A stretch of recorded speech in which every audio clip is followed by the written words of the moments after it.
Ternyata bagi seorang ahli tasawuf, dia tidak kesulitan untuk mendapatkan dunia, tapi memang dunia itu bukan tujuannya. Harta bisa di tangan, tapi harta di hati jangan.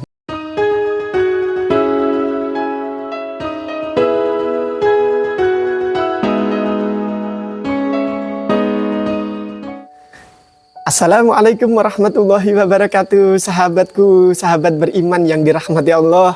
Mudah-mudahan kalian semua kali ini dalam keadaan iman yang bagus, dalam keadaan sehat walafiat, bahagia, berkah rumah tangganya. Amin ya rabbal alamin. Masya Allah. Kali ini kami akan menceritakan tentang rumah tangga seorang sufi, seorang ahli tasawuf. Namanya seorang sufi, seorang ahli tasawuf dalam berumah tangga, tentunya ada-ada saja ceritanya. Masya Allah. Suatu saat yang satu, seorang ahli tasawuf yang serba berkecukupan, hartanya banyak, dia tidak jauh dari majelis ilmu, bahkan dia sendiri adalah ulama, dengan istri yang berkecukupan, dengan bergaya sebagaimana orang-orang yang kaya yang berkecukupan, tetapi hatinya tetap condong kepada Allah. Harta tidak menjadikannya mencintai harta itu, tetapi mencintai kepada sang pemberi harta. Yang kedua adalah rumah tangga seorang ahli tasawuf yang pas-pasan, yang agak kekurangan.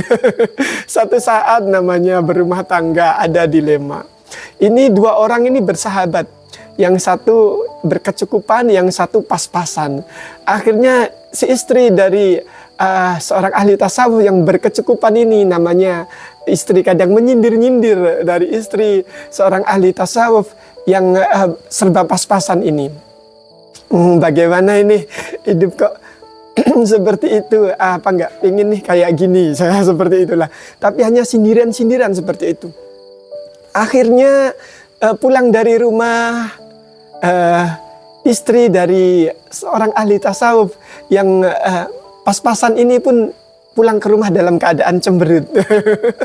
Lalu suaminya pun berkata kepadanya, menanyakan, kenapa hari ini engkau wajahmu cemberut seperti itu.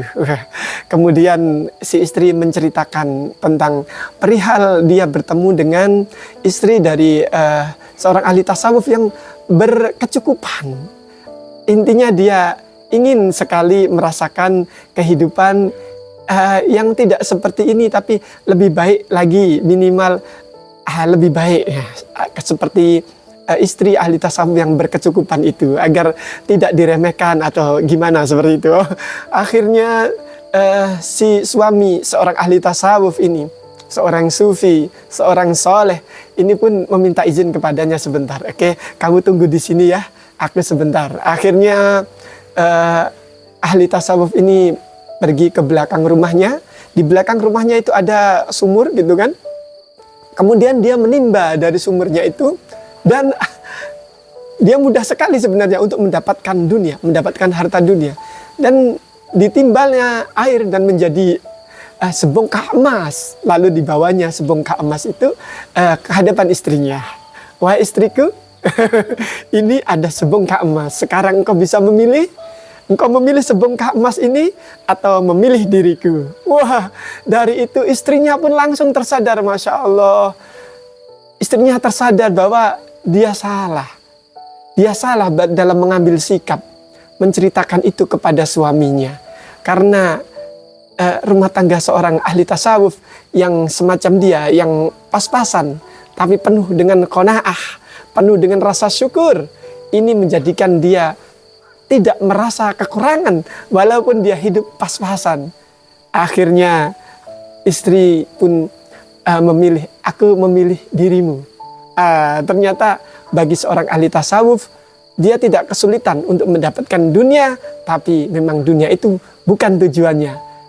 Harta bisa di tangan, tapi harta di hati jangan. Inilah para ahli tasawuf dalam menyikapi permasalahan dalam berumah tangga.